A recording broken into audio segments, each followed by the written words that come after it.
Reshma Saujani, the founder of Girls Who Code and the best-selling author of Brave Not Perfect, has a new book out, Pay Up, where she is confronting the big lie of corporate feminism and presents a bold plan to address the burnout and inequality harming America's working women today.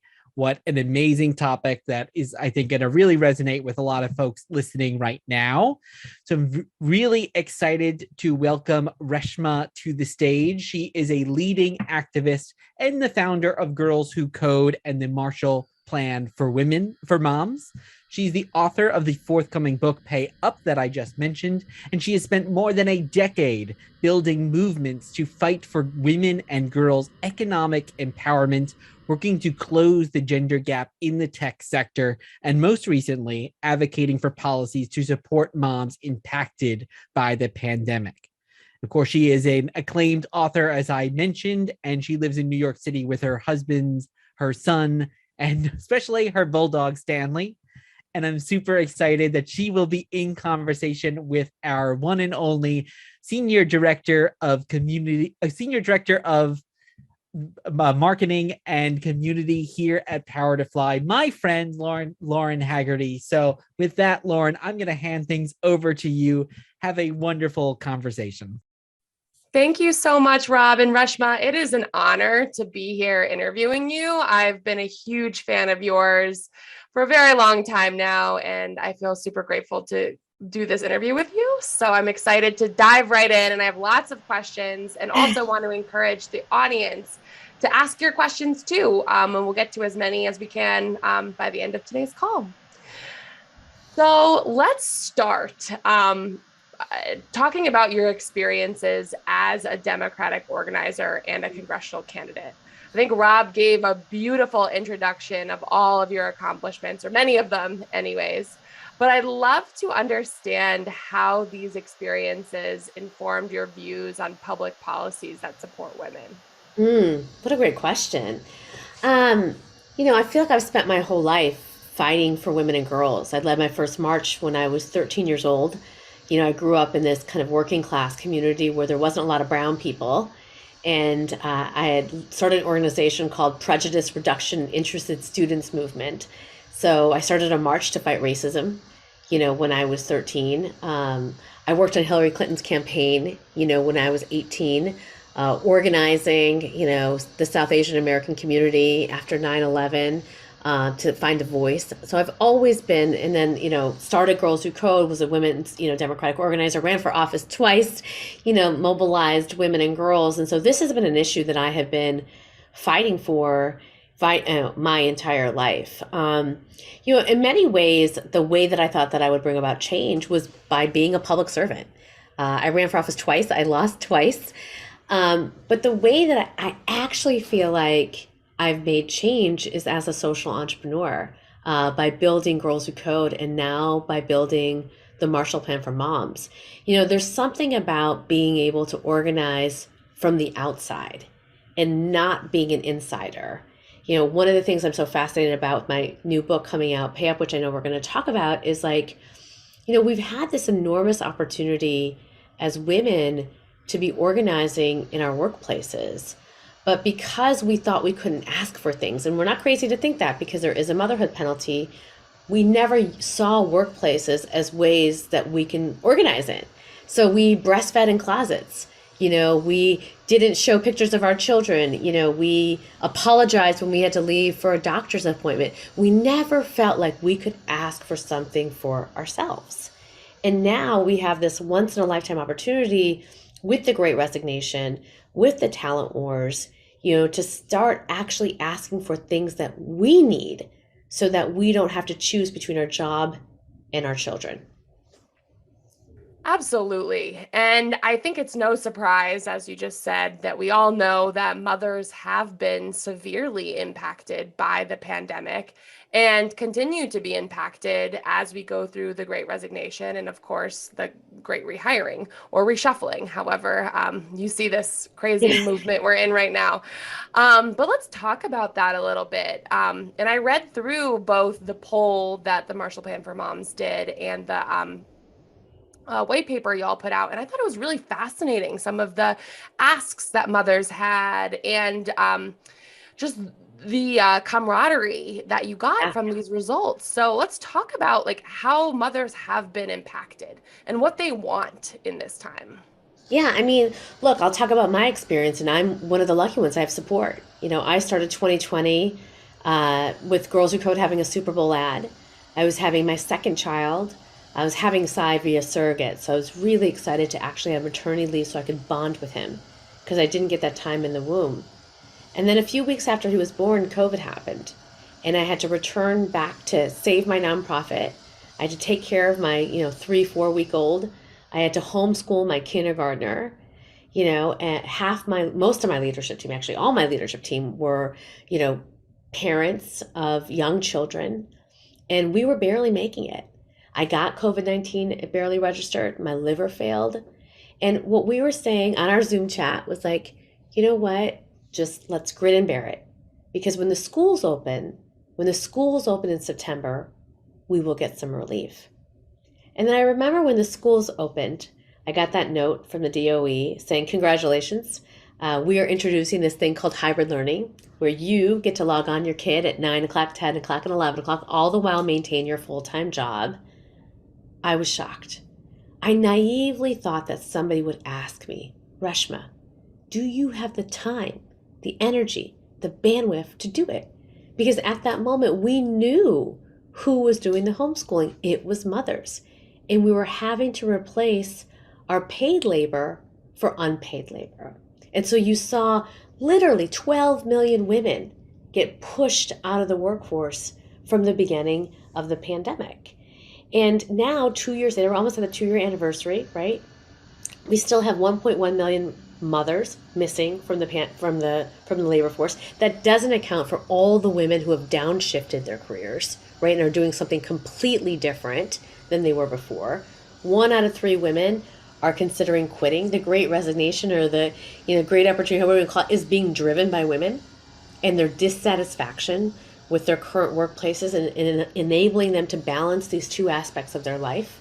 And 51% of moms are anxious and depressed. We have the largest, the most dire mental health crisis that we've ever had of mothers. And so women are in crisis.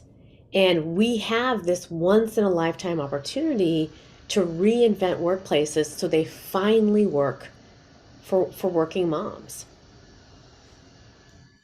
Yeah, like I said, it was fascinating reading through and seeing just some of the baseline asks that women want. And you point out that it's very collaborative, cross-party lines. It's very bipartisan. I mean, women want affordable childcare, right? We pay more for our mortgage than we pay more for our childcare than we pay for our mortgage. Women want paid leave. The United States is the only nation that doesn't offer paid leave. Women support the child tax credit, right? And this idea that we should be valuing unpaid labor. Women, Republicans and Democrats want flexibility. They want, the ability to work remotely. So we're aligned in terms of the things that we want and need to thrive, to not just survive, but to thrive. And so it's sad to me that now 2 years later, we've bailed out the airlines, but we haven't bailed out moms. That even though we've gone through so much, and we haven't hit it, we haven't said, oh, no, we're fine. We have called into the New York Times, we have screamed on football fields in Boston. We have done it all to say we need help. And now we can't wait for the government, or we can't wait for Congress to grow a heart. We have got to take opportunity where it sits. And I think we have an enormous amount of leverage right now, again, in the middle of this reshuffle, to start shifting and changing workplaces so that they work for moms. I wonder, what are some of the quick wins that you think we can advocate for if we, are in HR or putting policies into place? What are some of the easy things that we can change now? Well, I mean, my book Pay Up talks about 9 of them. I'll give you 3. The first thing is subsidizing childcare. Less than 10% of companies right now subsidize childcare. I want to get to 100%. And the cost, we have a report coming out later, but the cost of actually attrition is higher than if we started paying for people's childcare.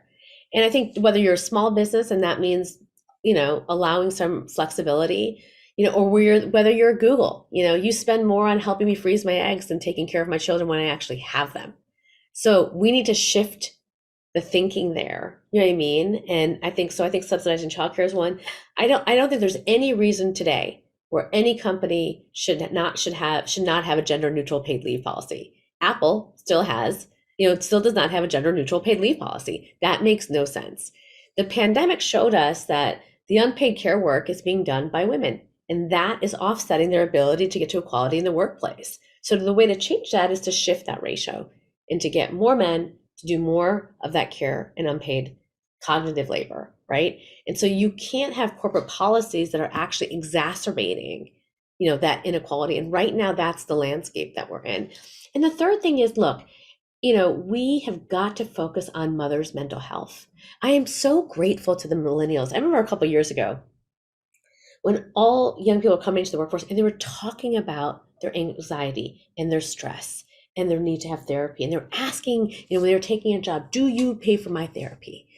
I was like, wow, right? We were part of that generation that just never talked about it. I mean, crying at work, forget about it, right?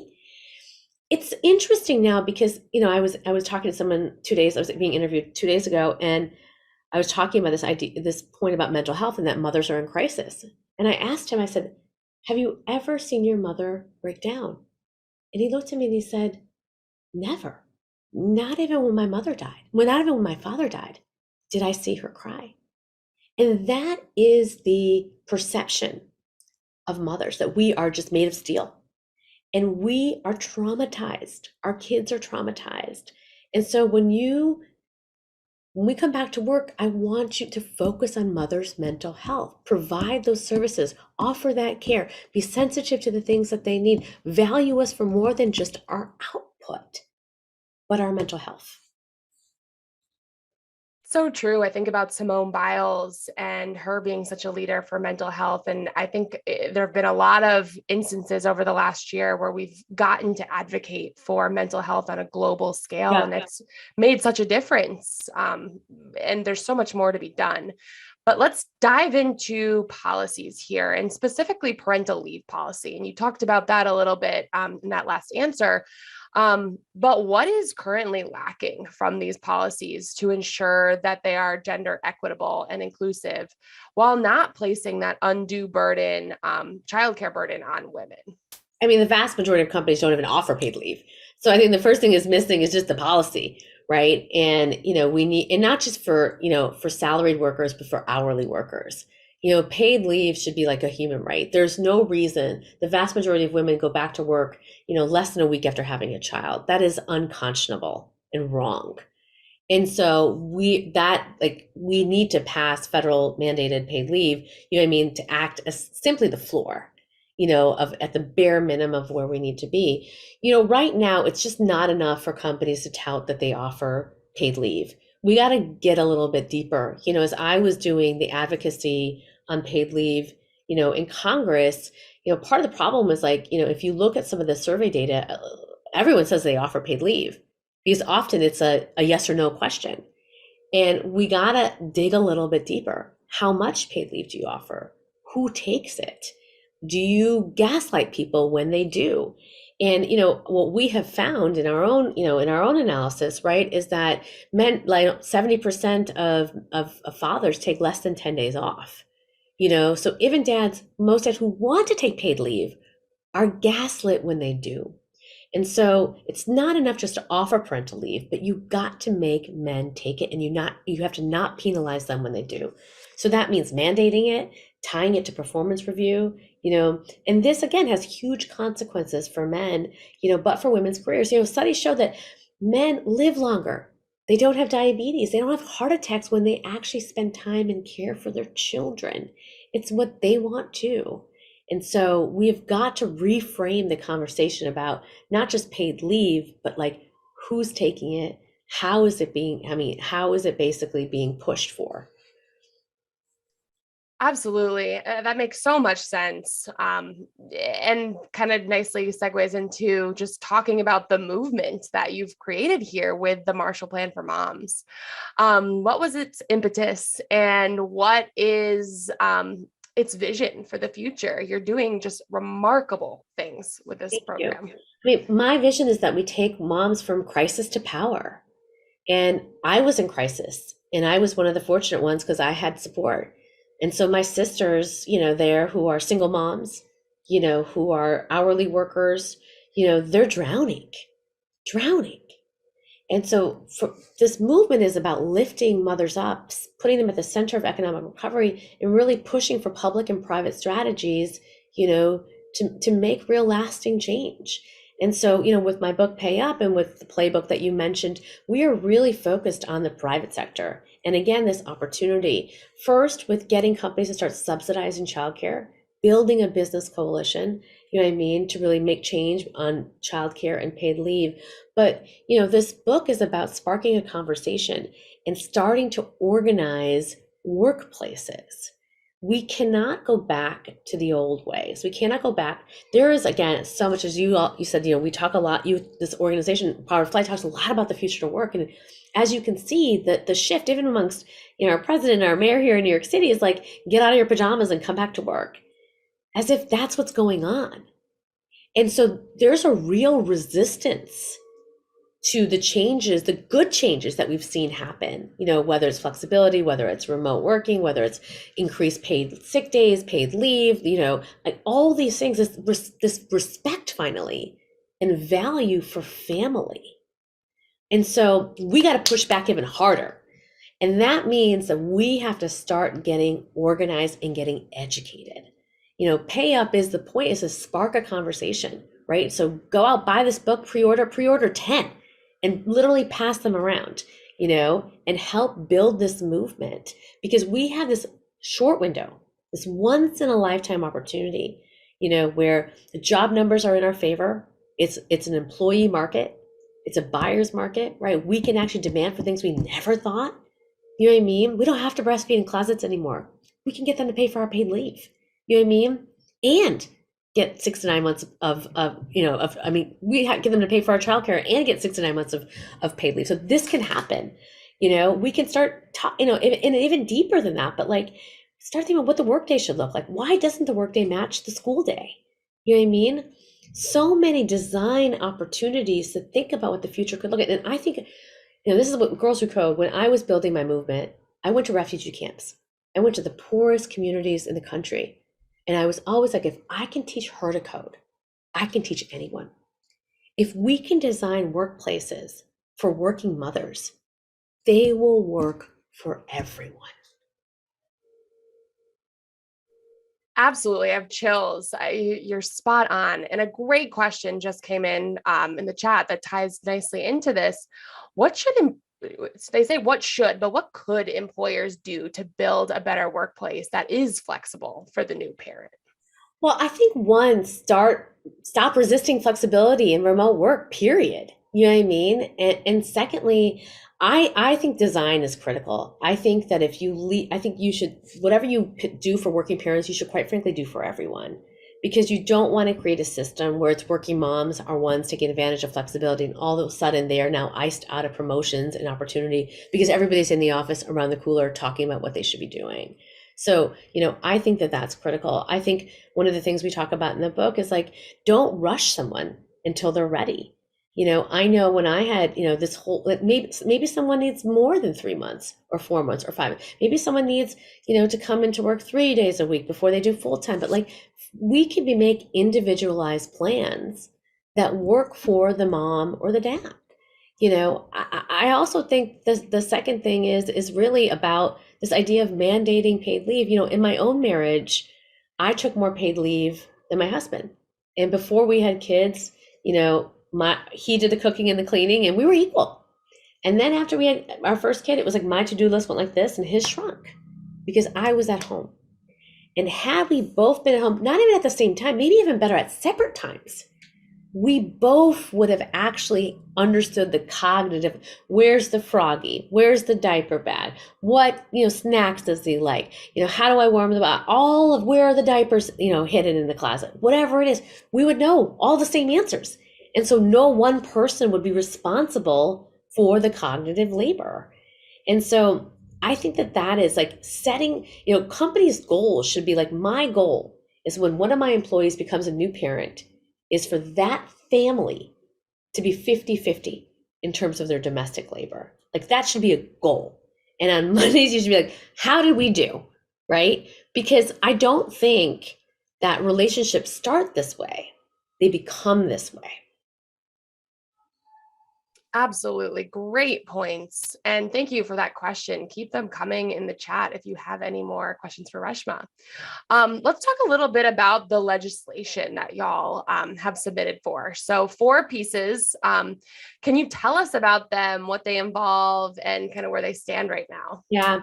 So a lot of what we advocated for got put into the Build Back Better bill. So paid family leave, affordable childcare, setting a ceiling of 7%. No family would spend more than 7%.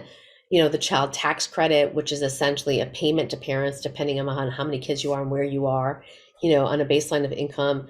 And so those were the 3 major things that we were pushing for that showed up, that came in the bill. As you know, the bill has not passed yet. And now there's really talk of breaking up the different pieces. And so I don't know. I don't have a lot of hope. I'm just going to be honest that we're going to get it done. And I think that instead of, for me, continuing to feel like it might happen, we do have to keep pushing for it. It's like a yes and, right? We have to keep advocating and pushing for those pieces to pass. And we have to figure out, how do we provide relief for mothers if the government is not going to be the person or the entity that's providing that relief. That's why I'm really focused on the private sector, right? Because, while we have to push for the government to have that 7% ceiling, the president talked about affordable childcare in his State of the Union address, because we all know that the reason why you have this gap in the women in the workforce is because of childcare. I think that this is an enormous opportunity to start pushing the conversation on subsidized childcare. The problem is, culturally, we've always treated childcare as your personal problem for you to solve. It's not the government's problem. It's not your employer's problem. We've got to start talking about childcare for what it is, an economic issue for families, just like healthcare costs were. Companies started basically paying for a portion of your healthcare because a healthcare could wipe you out. It's the same thing with childcare. Families cannot get up into the middle class. Families cannot basically, apply for the job that they are, qualified or have the education to do because of the rising exorbitant cost of childcare. And so we're just going to have a better economy, more innovation, more people, more people being productive, more diversity, if we start providing some economic relief on childcare. I think the big question here is, what can we do? As us tuning in live right now, as the people that are watching this recording, maybe not today or tomorrow, but a week from now, how can we get involved? How can we support the Marshall Plan for Moms, or any tips for us to kind of move from here? You can help support the Marshall Plan for Moms in this movement by helping me spark a movement inside companies. Again, like, stop what you're doing, go to payupbook.com and buy this book. Use it to spark a conversation. Sign up to be a pay up advocate. Ask me to come speak to your company. Have us come and start ignite this conversation in workplaces. Again, we have a moment. This moment is not going to last forever. It's not going to last forever. We have a moment right now, to basically ignite a conversation to redesign workplaces in the future of work so that they work for working women. And that means that they will work for all of us. Actually, touching on what you just said there, we had another great question. And this person is asking, or they're a founding member of the HR team at a very small startup. They're not a mother themselves, nor do they have any mothers on their very small team just yet, but they'd like to ensure that their policies are inclusive as possible for working mothers and parents alike. Where is a good place to go educate myself? Great question. It's a great question. I think Fairy Galvanize have some really great resources on what benefits you should be offering, to working parents. And so check that out. Go to our website, Marshall Plan for My Mom, download our playbook, get the book, because I think it's a good, primer for you on the things that parents need. We recently surveyed, over 4,000 parents. And so none of this is rocket science, which is what's so interesting, right? It's like kind of like the basics of what, parents need. And I think as a startup, and I'm on a board of M Particle, we've talked a lot about how do you support families. I think as a startup, it's like thinking about what can we afford to do? How do we set up the baseline? New York State, if you're in New York, we have very generous paid leave policies. And so, offering that. Again, thinking about how you design, again, no company should not have a gender neutral paid leave policy, period. We shouldn't be offering moms 6 weeks and dads 2 weeks, because you're, again, setting up, the standard. I think also about, not being resistant to flexibility and remote working. It's what people want. So figure it out. And lastly, my last question for you, we've talked about this a little bit throughout the entire conversation, but your book, Pay Up, is coming out later this month. I've already put it in today. No, Tuesday. Not yet. I was going to say, I just pre-ordered it. So I got the short stick if that's the case, but what is it about? Where can we find out more? How can we purchase it? Give me all the details. Yeah, I mean, Pay Up is a lot about what we've essentially been talking about, that women are in crisis and that we have a once in a lifetime opportunity to fix this broken system and to change it, that we have leverage in this moment. I wanted to provide the frame and the historical context of how we got here. A big part of the book for me was just acknowledging that, I spent the past 10 years telling girls to, lean in and girl boss their way to the top, that the corner office was just, a train away. And I was wrong. And, COVID, I had 2 small kids running a business and I barely made it. And I was one of the lucky ones. And I'd literally be in panels and young women would say to me, while I probably just breastfed, would say to me, Mr. Johnny, how do you balance being working and being a mother? And I would literally wave them off with my hand. I'm so embarrassed because I really believed that if I wasn't making it, it was my fault. I bought into the big lie of corporate feminism. And what COVID exposed to me, that is, until we create gender equality at home, until we redesign workplaces, we're never getting to it. It is a lost cause. And so that's what this book is about reframing the entire conversation that we've had in terms of equality and having a new conversation about how do we redesign workforce? How do we stop trying to fix the woman and fix the structure? So again, go to payupbook.com, pre-order the book. Again, it's like, as a woman of color, it's so important for us to show the strength of these ideas. People always say, I don't want to write a mommy book, because they never actually work. They never sell well. They never get the support. Well, we're turning that on its head. And so in order to have our ideas be at the top and be taken seriously, we got to be in every single conversation, in every single office, in every single business case, in every single newspaper. And we got to sell thousands and thousands and thousands of books. And so buy them all. Well, I just pre-ordered my copy, so Yay! I can't wait to read it or listen to it. I got the Audible version. But where can people follow you, Reshma? Follow your journey, follow the Marshall Plan, and I promise Rob will wrap up here. I see the clock ticking away. Follow me at Reshma Saujani on LinkedIn or on Instagram, on Twitter, and go to marshallplanformoms.com. Sign up for our newsletter, both on LinkedIn and at the marshallplanformoms.com, and just join our movement. Again, we are taking moms from crisis to power. This is our moment. This is our time, and we need all of you.